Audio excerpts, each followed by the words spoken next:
Like Edgar Allan Poe, William Faulkner is one of America's greatest writers, and he happens to be one of my personal favorites.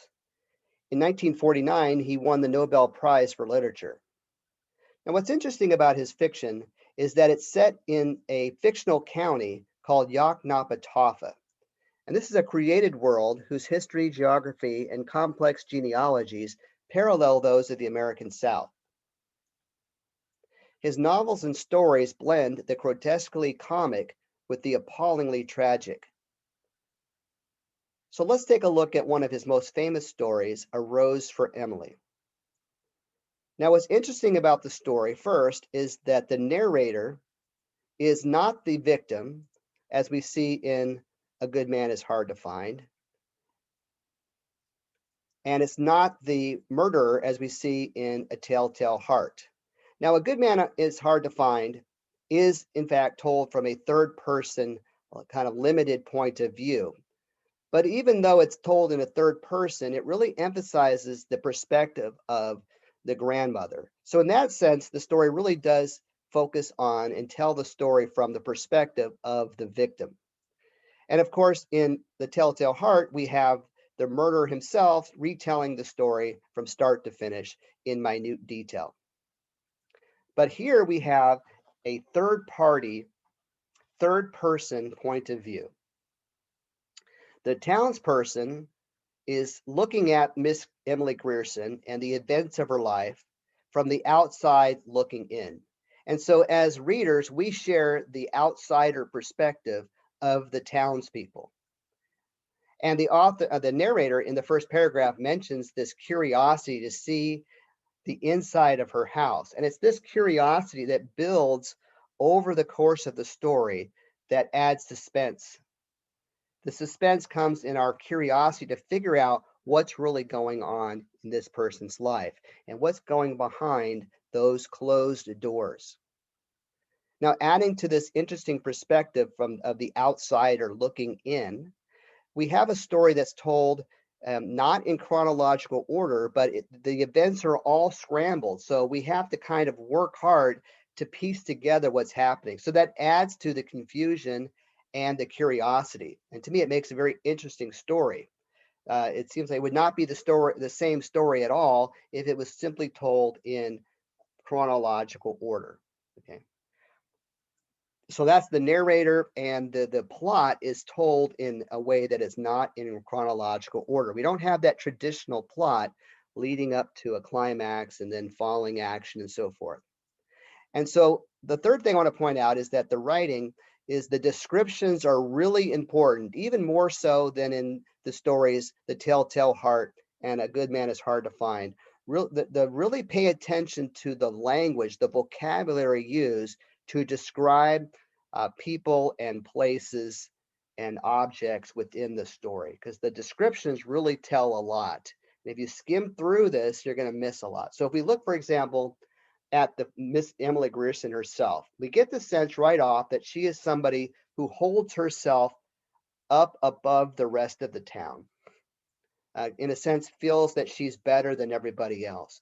She seems to come from an old family of some type of stature or high standing in society. But it seems like that is a stance that was reminiscent of the past. Now, after many years have passed, the narrator calls her a fallen monument.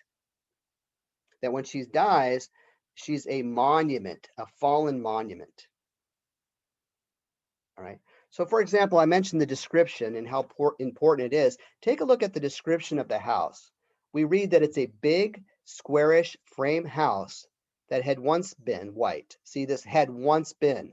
This idea that it had been something great in the past, but over time it has sort of deteriorated and has sort of like fallen apart. And so it says it had once been white, decorated with cupolas and spires and scrolled balconies in the heavily lightsome style of the 70s, set on what had once been our most select street. So it had once been the most select street. But so those reference to it had once been, right? It had once been. It keeps repeating that. So something has faded over time. So all of the modern advances in society have sort of encroached and obliterated this neighborhood, and all the old way of life is passing. And that's a common theme in Faulkner's writing, is this old South, the representative of the plantations and the Southern gentlemen, fighting in the Civil War for the Confederacy. That old South is fading away. And there was something, despite the evils of the institution of slavery, there was something grand about these plantations, these wealthy homes, their decorations, the architecture, and that is all passing away. So we see here it says Miss Emily's house was left, lifting its stubborn and coquettish decay above the cotton wagons and the gasoline pumps, an eyesore among eyesores. So the house here is very symbolic. The house really represents, in a sense, the house of Grierson, the family of the Griersons. As the family has faded, so is the house. So the house and the family are very intricately connected here. Okay, and so Miss Emily was sort of the last of her generation, a dying breed. And when she finally dies, then this old way of life is gone. Okay, now we understand what life, the narrator explains what life was like just before her death. It said that she had become a tradition, a duty, and a care of sort, an hereditary obligation upon the town. So then we are introduced to a very important character in this Yoknapatawpha County that I mentioned. Colonel Sartoris becomes the ultimate figure representing that old South. You picture sort of a Confederate general like Robert E. Lee or some great Confederate general on a horse representing this old way of life. And Colonel Sartoris had given, he said that he told Emily Grierson that she would not have to pay taxes. So he had remitted her taxes and said, from this point forward until death, from the death of her father on into perpetuity, says, you will not have to pay taxes. Well, Colonel Sartoris is long gone, and now the townspeople want her to pay her taxes, but she keeps saying, I don't have to pay my taxes. Go talk to Colonel Sartoris. And they're trying to let her know he's been dead for a long time now.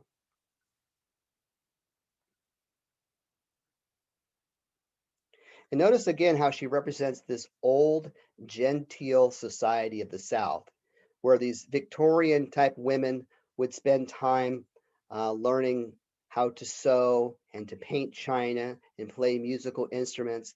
And so this old society is represented. Look at, she sends a note on paper of archaic shape.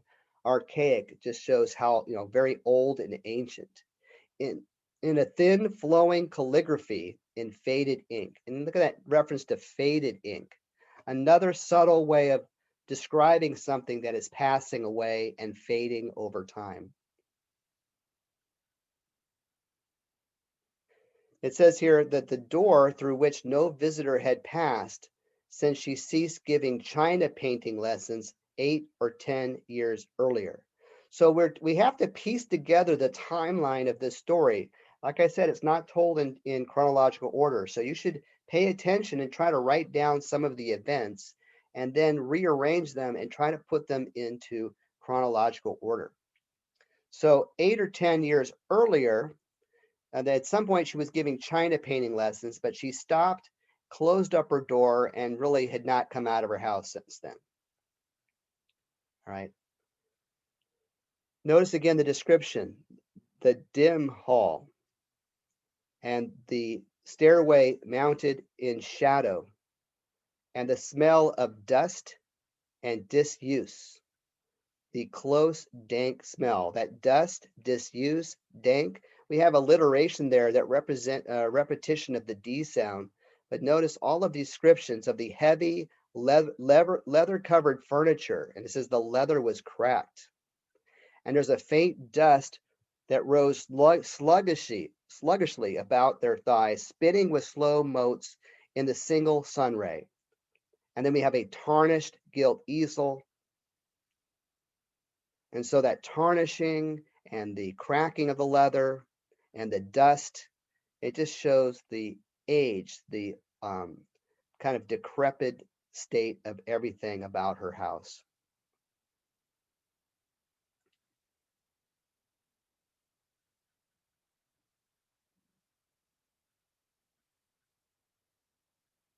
So describing this moment where they tried to meet her, and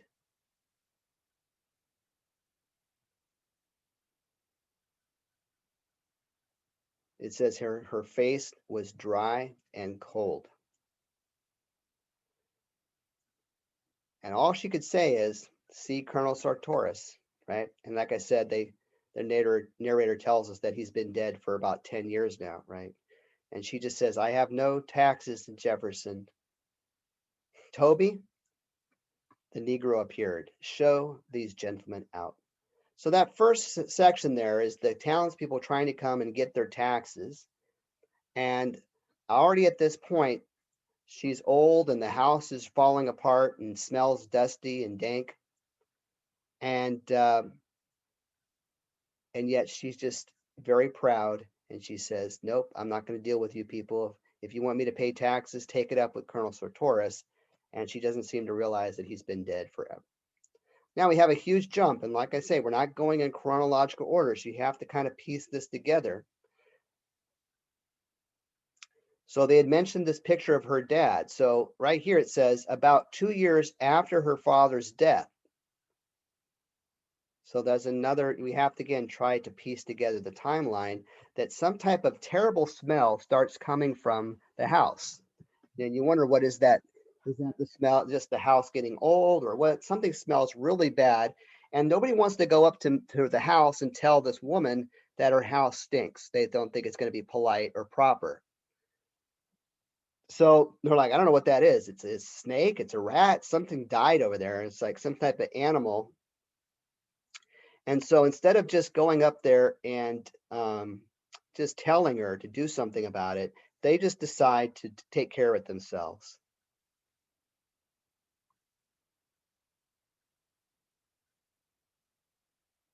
So they sneak in midnight and they sprinkle a bunch of lime around the house and they try to remove the smell. And it says after about a week or two, the smell finally went away. And it says here in paragraph 25 that that was when the people had begun to feel really sorry for her. Now, this is where we get the idea of the Griersons feeling that they're better than everybody else. It says there was a general belief that the Griersons held themselves a little too high for what they really were. None of the young men were quite good enough for Miss Emily. So think about that. It comes into play later. This is a story where you have to pay very careful attention and kind of file away all of these details and facts. We're not even sure at this point why we need to know these facts, but they come into play later. And if we don't read carefully and we don't have a good memory, when we get to the end of the story, we're going to miss how great it is. Because the more you really read through, and this is a story you can go back and read a second and third and fourth time, and you start picking up more and more and start realize how great the story really is. Okay. So think about that line though, where that they feel that they're so important that no young man is good enough for Miss Emily. So anytime somebody wants to date her or marry her, even, the family's attitude is, look, you're not good enough for our Miss Emily. Okay. It says when her father died, it got about the house that the house was all that was left to her. And in a way, people were glad, right? So when her dad died, it seemed like she didn't have any money left. All she had was the house. When somebody's like very high in status and they fall down, there's sort of a natural feeling of like of happiness or gladness. The people were glad because it said that they could finally pity Miss Emily, right? That she had finally been knocked down off the pedestal and had been brought down to their level. So, being left alone and a pauper, she had become humanized. So, she had become more human in their eyes now that she had no money left. And she was just a poor person living in a kind of decaying house. The people were starting to pity her and feel sorry for her. Right? They thought now she too would know the old thrill and the old despair of a penny more or less, right? So she's been knocked down to their level, and she's been humanized, and they're kind of happy about her problems, right? So now notice that they try to they come over and they try to say, look, your father's dead. We need to bury him, but she doesn't want to give up the body. Now, again, this is very important. If you read through, if you skip over it or skim it, you're going to miss this. But this comes into play later. It's very important. Is that she does not want to give up the body. They had to persuade her to let him go. So just as they were about to resort to law and force, she finally broke down and they buried her father quickly. So we did not say she was crazy then. We knew that with nothing left, she would have to cling to that which had robbed her, as people will. So let that thought really sink in. With nothing left, she would have to cling to that which had robbed her, as people will. All right, that's going to come into play later, right? Also, mentioning this concept of perhaps she's crazy, we can make a link between Emily Grierson and the narrator in The Telltale Heart. Uh, we need to know what's going on inside her mind. What is her motivation for doing what she does?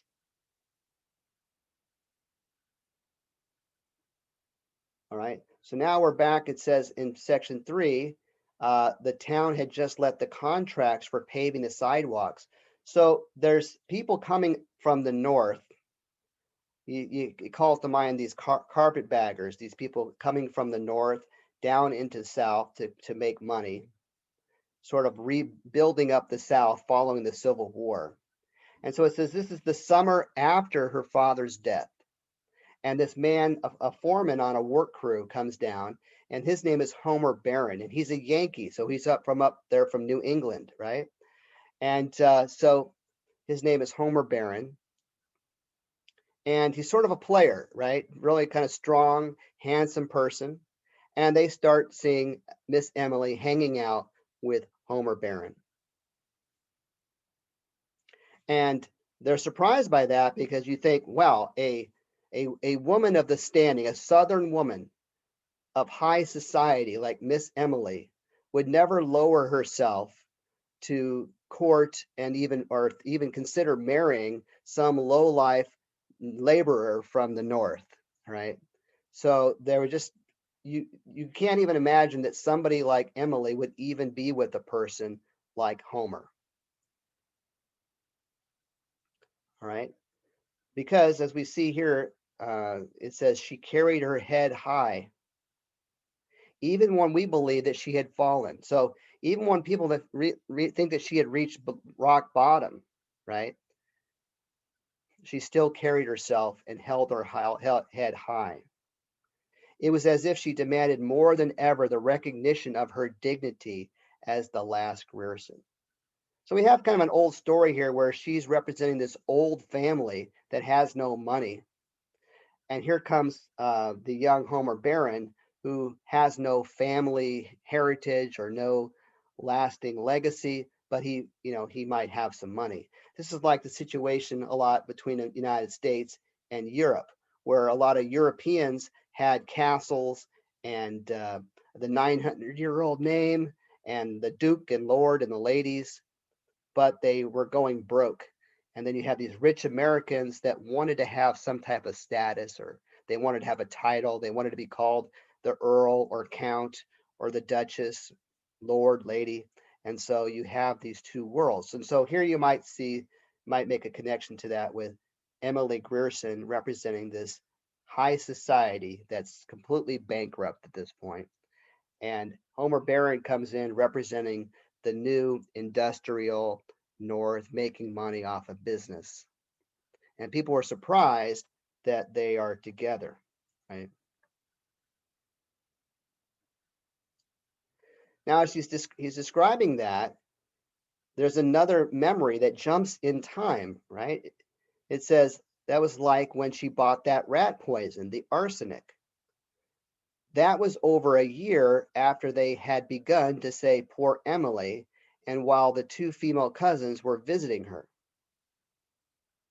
She was over 30 then, right? So again, we have to piece together the timeline. Now they're talking about a time that she had gone to buy rat poison and said, I want arsenic. And they said, well, the law requires you to tell what you're going to use it for. So she says, okay, it's for rats. Got some rats and I need to kill them. And we wonder as we're reading the story, why are we reading about arsenic to kill rats? What does that have to do? We were just reading about her meeting this young man, Homer Barron. Then the narrator, and you think about this, sometimes your thoughts jump around. Something you think about makes you think of some other time of your life, and then you jump back to the present. And so that's what the narrator does here, right? The narrator, something connects to another memory of the time that Emily bought rat poison. And we don't know what to make of that detail. So we have to file that away, hold on to it in our memory, and it will come back later. Now, look what the townspeople say at the start of part 4. When she wants rat poisoning or arsenic, they think that she's suicidal. They're worried she's going to use it to kill herself. When she had first begun to be seen with Homer Barron, we had said she will marry him. And notice this, we see that it says here that Homer Barron liked men, and it was known that he drank with the younger men in the Elks Club, that he was not a marrying man. Now, some people look at that statement and they think that that Homer Barron is a homosexual who is attracted to men and not attracted to women. And so obviously he's not going to be interested in Emily. He's not going to marry her, right? But another way of thinking about it that probably fits with the text a little bit better, I believe, is that we think of Homer as what's called a gentleman's gentleman, a man's man, which means that he likes hanging out with the dudes, drinking, smoking, shooting some pool, gambling, whatever. And he prefers the company, kind of hanging out with the guys, to the company of ladies. That doesn't automatically mean that he is romantically or sexually attracted to men or in that way. Of course, that interpretation is open, and it does fit the story. So that is a possible interpretation, and it does fit with the text. But it's just interesting. The point here, I think, is that he really is not the marrying man. He's kind of a player in my mind. He'll go out with women, he'll date them, he'll have sex, but he's not looking for a relationship, and he's not looking to get married, right? So it's interesting then that because of this kind of attitude of Homer Barron and the fact that he's a laborer from the north and not really in the kind of the marrying type, it's strange that we see Emily and she's buying from the jeweler a man's toilet set in silver with the letters HB on each piece for Homer Barron, right? 2 days later, we learned that she had bought a complete outfit of men's clothing, including a nightshirt. And we said, well, they're married for sure. And we were very glad of that. So we have to remember that toilet set in silver with the letters HB on them. They will come back later in the story. And let's remember that complete outfit of men's clothing with the nightshirt.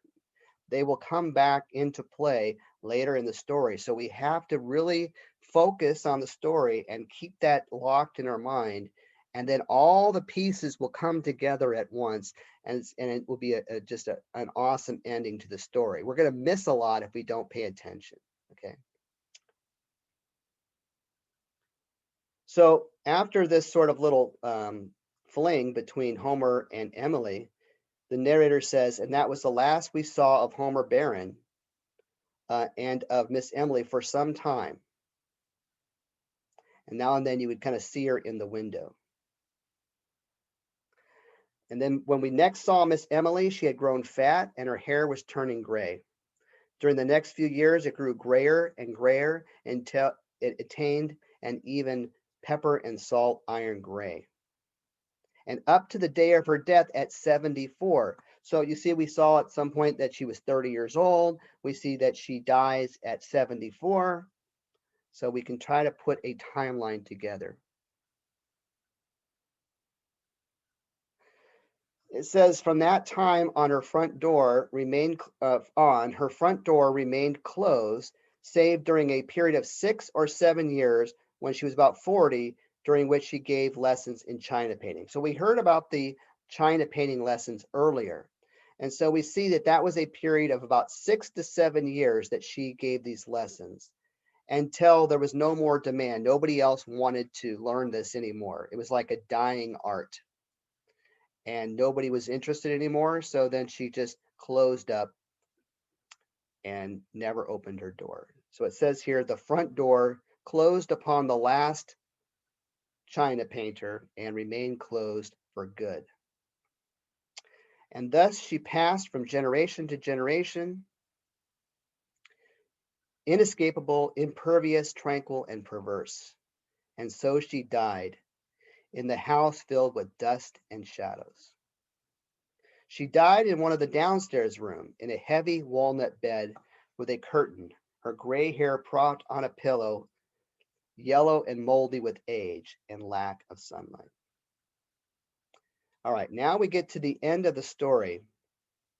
And by now, we're like the townspeople. The curiosity is too much to bear. We want to finally get into that house and see what's going on. And as we read, pay very close attention to the descriptions and notice the items that were mentioned earlier in the story that are described here, okay? So no one had seen this upper rooms of the house in 40 years. So they waited until Miss Emily was decently buried in the ground before they opened it. Now notice this awesome description. The violence of breaking down the door seemed to fill the room with pervading dust. A thin, acrid pall, as of the tomb, seemed to lie everywhere upon this room, decked and furnished for a bridal. So it's like a wedding night, like a honeymoon suite. It says upon the valance curtains of faded. Now notice the word, it's like a rose for Emily. Notice the use of the word rose. The valance curtains of faded rose color upon the rose shaded lights. Now I'm not sure what to make of rose. There's lots of symbolic meaning to what a rose is. You think of a rose as an object of beauty or as an object of affection or love, to give a rose to someone, or a red rose. Rosy cheeks is sort of a sign of youth. And I also think of the term to look at the world through rose-colored glasses or rose-tinted glasses, that you have sort of like a sense of nostalgia, or you're overly idealistic. You don't see the world for as it really is, at the way it really is, right? You kind of see everything in a very positive light, maybe being kind of naive. So there's many connotations, many associations you can make with the word rose. All right, but just notice the repetition of the rose color, the faded rose upon the rose shaded lights, upon the dressing table, upon the delicate array of crystal, and the man's toilet things. Remember, those are the toilet things that silver toilet set she bought. Notice that now it's tarnished silver. Silver so tarnished that the monogram was obscured. Now, what monogram was obscured? Well, it's the HB for Homer Barron that she bought earlier. We have to Remember that, right? And among them lay a collar and a tie, as if they had just been removed. Remember the clothes that she had bought for him. And so they lift those up, and there's like a pattern on where all the dust was, right? And upon a chair hung the suit carefully folded beneath in two mute shoes and the discarded socks. Beneath it, the two mute shoes. Okay, so there's the outfit, the toilet set in silver, now tarnished, and all in this very dusty, dank room. But now the shocker comes, right? This is what I love about this ending, is that what I don't expect after this big long discussion or description is that the man himself lay in the bed. There's actually a body in the bed, and we can guess that it's the body of Homer Barron. He had come to date and court Emily Grierson, and then he left, and they just assumed that he went back north, that Emily Grierson, uh, that the wedding was called off, and he left. But now we see that his body is actually in this bed, and he's in the kind of position here of an embrace, an attitude of an embrace. So this embrace is, you're thinking like, was somebody were they hugging or embracing at the moment he died? Was somebody embracing them after he's dead? What does this mean that the body is in the attitude of an embrace? And it says here, upon him and upon the pillow beside him lay that even coating of the patient and biting dust. Notice the repetition of dust, dust, dust. Everything is settling on, right? The dust is settling on all of the furniture and all of the toilet set and all the clothes, and everything about this room is covered in dust. But now we read in the final paragraph, and this is such a great ending. It says, we see in the second pillow that there's an indentation of a head. So the pillow next to the body, there's an indentation, right? So somebody had been laying their head there on the pillow. And they said, leaning forward, that faint and invisible dust, dry and acrid in the nostrils, we saw a long strand of iron gray hair. And at this moment, when you after remember all those descriptions of Emily's gray hair, her gray hair was described repeatedly. So we know that it's her gray hair. And if it's gray, it means that suddenly the whole story comes together, right? We suddenly realize that the rat poison was bought to poison and to kill Homer Barron. Maybe she gave him the poison, and then maybe she just embraced him while he died. Then we realized that the smell that they had to go and put the lime underneath the house, that was the smell of a rotting body of Homer. And we pieced everything together, and we realized that she's been living with this, sleeping with this body, right, for 40 years, just sleeping next to this rotting body, this corpse and the skeleton. And it's so grotesque, right? It's so gross. And so the great thing about the story is that we don't really know what's going. I didn't see anything coming. I didn't know what to expect, and the ending just hits me all at once. All the pieces fall into place, and so I found it to be a very satisfying ending, just an awesome story. So that leaves us wondering then is, what is the reason that Emily Grierson murders Homer Barron, right? Remember, she wouldn't give up the body of her father either, and she wouldn't give up the body of Homer Barron. And so we can think that in some ways, maybe it's her way of holding on. She doesn't want to change. She wants to hold on to the past, and she does not want to move on, right? Maybe she did. Maybe she wanted to marry Homer Barron, but he rejected her, and he was going to leave, and she wanted to hold on to him. Or maybe she was conflicted. On one hand, she loved him, but she was trained by her family to think that he was um, too common for her, that she was too high in society. She was too good for him. And so maybe she had all of these conflicting thoughts. Maybe all of this stuff, over time, she had gone a little insane. Um, So it really, there's lots of ways to interpret this, but it's just a fantastic story. And you can really start to think about, I mean, what's going on? What is the meaning of this story, right? What does it say about the past and the future? The old way of life is passing and it's moving on to something new. Everything is progressing and changing. And maybe Emily did not want to change with the times and want to move forward. She wanted to be fixed and set in the past, kind of like grandmother in Good Man is Hard to Find. And so maybe she murdered Homer Barron so she could keep everything preserved in exactly the same state forever. The problem with that is, as you can see, is that dust keeps falling and falling and laying on everything, that you cannot preserve everything and keep it the same. All right. So now we're going to go and compare this to another story, and the comparisons are not very closely related, but we can see some similarities. Now, the next story we're going to look at is Yellow Woman. And Yellow Woman really fits more in the next category of stories called freedom and confinement. So it doesn't fit as neatly into the theme of crime and justice. Now, there is some crime in this story, and there's a suggestion of another crime, but I want you to think in terms, this story really fits into that theme of freedom and confinement. But we can kind of compare a little bit the women, Emily Grierson, to the woman in the story who identifies with Yellow Woman.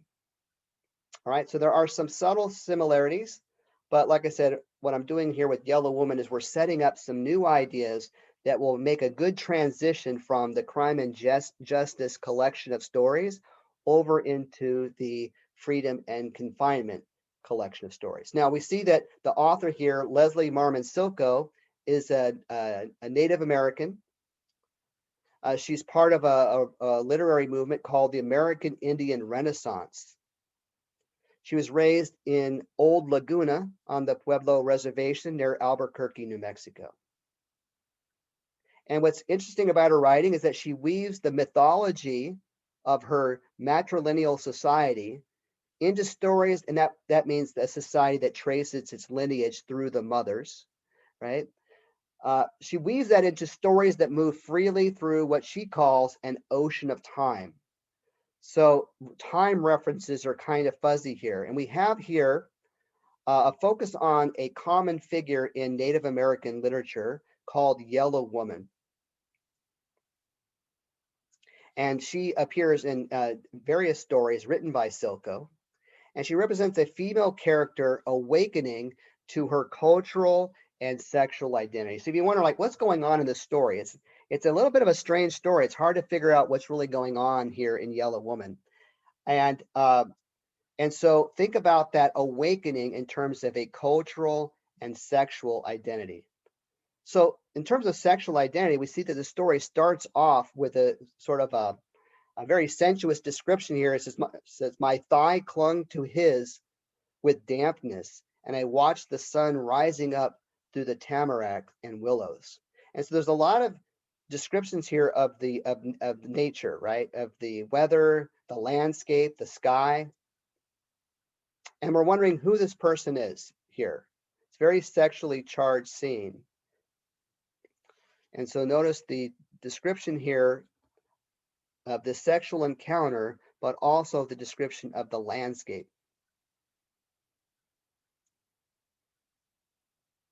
And then notice the second paragraph that she narrates. And this is a first person narrative again. She says, I felt hungry. And then later that's repeated. There's something about her saying, I felt hungry. And then when it's repeated, it starts to take on more importance. So I started to try to interpret, in what ways is she hungry? What is she longing for? In this story, I'm wondering, like, why is she here? Why is this woman here? What is it that she wants? What is she looking for? Right? And it has something to do with that awakening, that cultural and sexual identity. All right. So she mentions that she followed the river the way that they had come the afternoon before. The horses were still lying down. And she says, I tried to look beyond the pale red mesas to the pueblo. I knew it was there, even if I could not see it. And so this is very important. I want you to focus on that, is that we find out later that she has a husband named Al.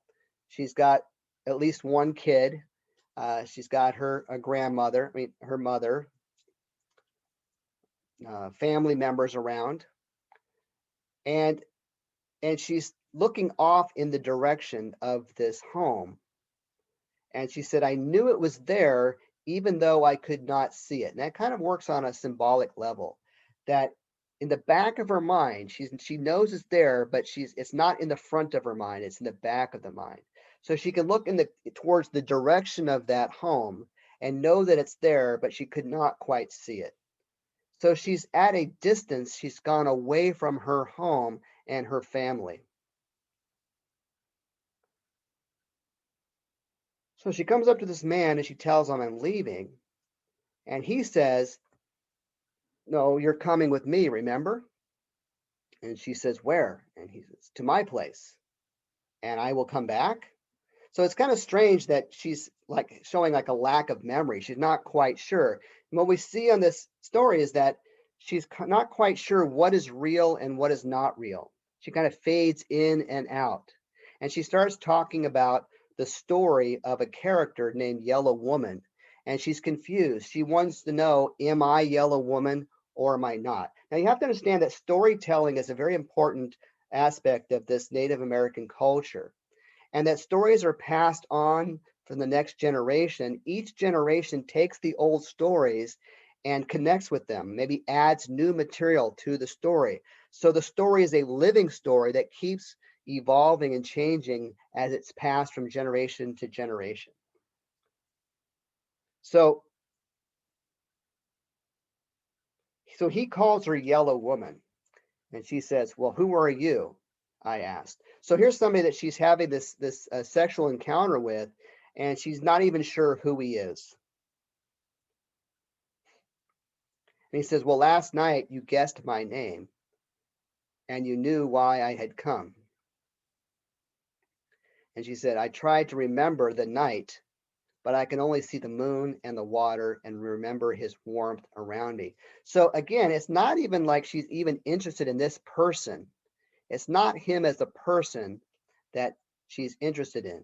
It's something about the landscape, the sky, and something about the warmth of him around her. But she doesn't even quite even remember some details of the night before or even who he is. You start wondering on a practical level, has she been drugged? Uh, she said, but I only said that you were him and that I was Yellow Woman. I'm not really her. I have my own name, and I come from the pueblo on the other side of the mesa. Your name is Silva, and you are a stranger I met by the river yesterday afternoon. So we get some good details there. We find out that this guy Silva is a stranger that she just met by the river the earlier afternoon. And then they followed the river up and came to this location and had the sexual encounter. And now she's saying she wants to leave. And he says, well, don't you remember you're coming with me? And she's a little bit fuzzy about the details. And so she's like, wait a minute, am I who I am or am I Yellow Woman? Are you this guy Silva or are you something else? Are you this Katsina spirit? Are you a spirit or are you a real man? Am I a real person or am I Yellow Woman? I'm getting confused, right? And so she says, the old stories about the spirit and Yellow Woman cannot mean us. All right, so we start to learn about the Yellow Woman stories. He said, my old grandpa liked to tell those stories the best, liked to tell these coyote stories. And coyote is a character that appears in many Native American stories from different groups, different tribes, different nations, right? All have coyote stories, especially in the southwest of the United States. And coyote is often called the trickster. He's a very interesting character. And so she's recalling stories that her grandfather used to like to tell, right? And it's a story about Coyote, and Coyote wants to have sex with Yellow Woman. So he kind of plays a trick on Badger to get rid of him. and he gets rid of Badger, and then he goes back to Yellow Woman.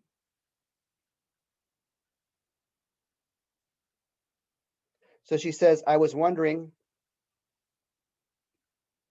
if Yellow Woman had known who she was, if she knew that she would become part of the stories. Maybe she'd had another name that her husband and relatives called her, so that only the Casita spirit from the north and the storytellers would know her as Yellow Woman. Right? So you got to stop and ask, what is going on here? What is this confusion of her not understanding, am I Yellow Woman or I'm not? And what we're seeing here is a parallel between the fiction, the storytelling of the Yellow Woman, and the real life, the real experience that's happening to this woman. And those two things are getting kind of blended together and mixed together in a confusing type of way. So that's what the author is doing here. The story is blending the fictional with the actual, and blending them together into one thing, to the point that this woman is having difficult telling the difference. She's seeing the connection of the Yellow Woman story to her own experience. So her cultural and sexual kind of awakening is expressed here in her connection to Yellow Woman.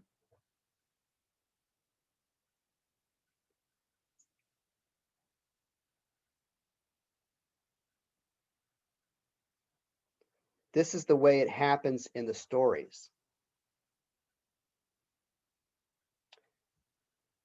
Here it says, I will see someone, eventually I will see someone, and then I will be certain that he is only a man, some man from nearby, and I will be sure that I am not Yellow Woman, because she is from out of time past, and I live now, and I've been to school, and there are highways and pickup trucks that Yellow Woman never saw. See, the idea here is that the past is not completely relevant. These stories are still alive and still relevant to her today. Now, notice again here the repetition of I felt hungry. So when I see something repeated, I usually mark it and try to think about what's important. And so it says, I felt hungry and wondered what they were doing at home now. See, again, each time she says, I felt hungry, she starts to remember her family and starts to wonder what's happening down there. My mother, my grandmother, my husband, Al, the baby. What's happening back at home? They're probably cooking breakfast, getting ready to start their day. And they're wondering where I went. I left the previous afternoon. I never showed up at home. And they're probably maybe getting a little worried. Maybe they've contacted the tribal police and think something's happened to me. So you see, she's got this pull. And in one sense, she's got something that draws her to this guy, Silva, to some sexy, mysterious stranger who she just met by the river the day before and is now engaged in some sexual affair. And yet she has another thing that's pulling her towards her responsibilities towards her and connections to her family. All right, so let's move into section 2 real quick here. She's suspecting that he might be from the Navajo nation, and she notices that he's constantly watching her and looking at her. And as I'm reading this, I start to, I'm like, has she been raped? Has she been kidnapped, abducted? She seems to be very willing and there voluntarily, but there's certain subtle descriptions that seem a little bit unsettling, right? So one is that he's always looking at her.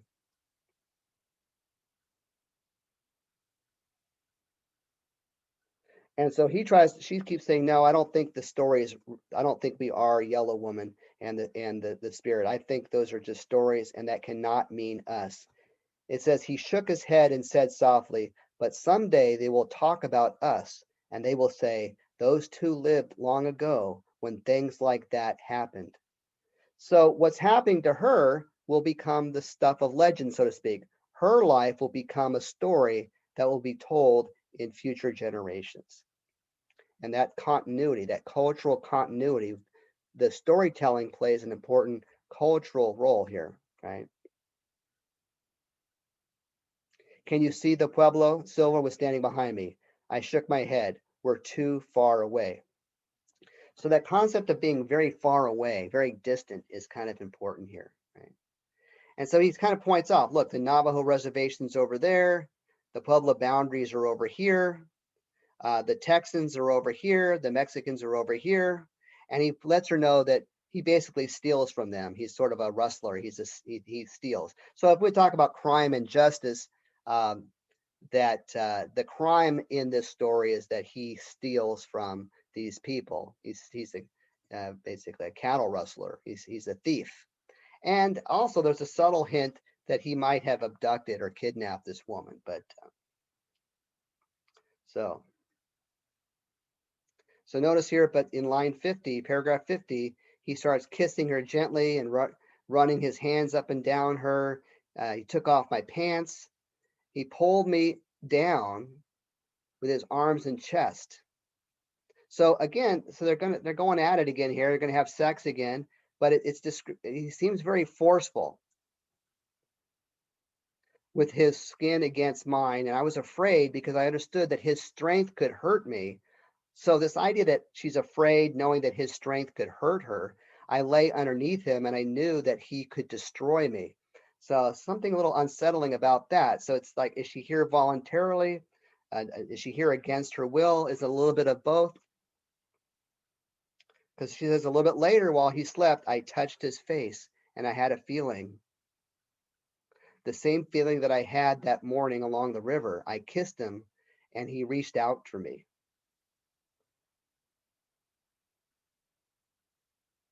Right.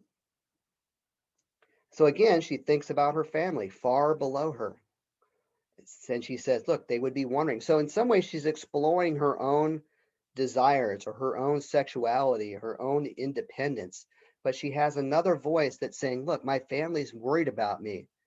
They're back at home, probably panicking, thinking that I might be dead or something's happened to me, right? But then she's thinking, she's rationalizing, well, they don't really need me. There's a whole bunch of family members there. They can always raise the baby just like they raised me. I got my mom and grandma there. Al could go find another wife. So, and someday when he gets his new wife and family, they can sit around and tell the story about the day that I disappeared when I was walking along the river.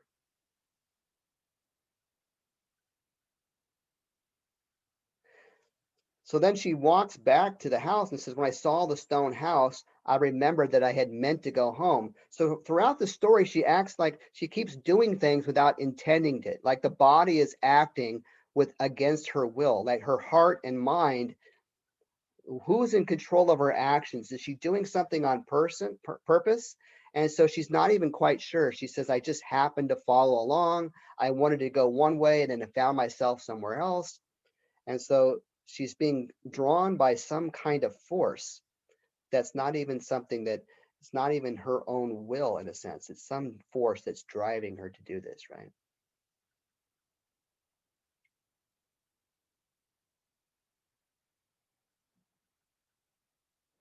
So here, as they go out and leave the home, you see this nice description of all of the flowers and the colors and the blossoming. And I mark this because it's sort of symbolic, maybe of her blooming or blossoming. She's pursuing some type of desire that she has. But then she notices you've been rustling cattle. I mean, this rancher comes along, right? And he kind of catches them and says, uh, "You've been rustling cattle." But it's very clear that this rancher has kind of come on them by surprise, and the rancher does not have any weapon, but Silva does have a gun. So the rancher is a little bit afraid here, and Silva tells the woman to kind of make a run for it. And she takes off with the horse and she hears this gunfire. 4 shots were fired. So we don't know if he's just shooting at this rancher, trying to get rid of him, if there's been some type of killing or murder or something's happened. But so notice that she just takes off running with the horse, and then she stops, gets off the horse, turns the horse around, and sends it back. So it's like she didn't even intend on purpose to leave Silva. Just some accident of some event that just happened to come across this rancher, this confrontation. She takes off running, And then now she finds herself far away from Silva. So then she just starts wandering back home. So it's almost like she did not even leave Silva. She didn't go with him voluntarily, and she didn't even leave voluntarily. Something is trying to driving her forward, right?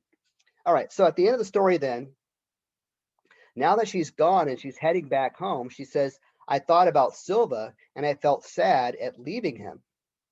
Still, there was something strange about him. Yes, of course. And I tried to figure it out all the way back home. So even now, so when she was with him, she kept thinking about her family. And now that she's going back to her family, she keeps thinking about Silva. She's kind of drawn to both worlds. The world with Silva out there in the open, in the wilderness, among nature, right? This handsome, sexy stranger. And then she's drawn towards her community and her home life, to her husband and child, mother, grandmother, so forth. Right. So even at this point, she wants to kiss him and touch him, but the mountains were too far away now. And I told myself, because I believe it, he will come back sometime and be waiting again by the river. So we think at some point in the future, she might just head down the river. Silva will be there waiting, and she'll just wander off and have another passionate affair. And she starts to sense her home life, right? I could smell supper cooking. When I got to the screen door of my house, I could hear their voices inside. And I decided to tell them that some Navajo had kidnapped me. And in some ways, that's kind of what happened. But I was sorry that old Grandpa wasn't alive to hear my story, because it was the Yellow Woman stories that he liked to tell best. All right. Now, I don't want to say too much about the story anymore, because I'm going to bring up this story later as we connect it, specifically when we talk about A Dollhouse. A Doll's House is a play by Ibsen that we're going to read. And there are a lot of connections that I want to make between this story and that play.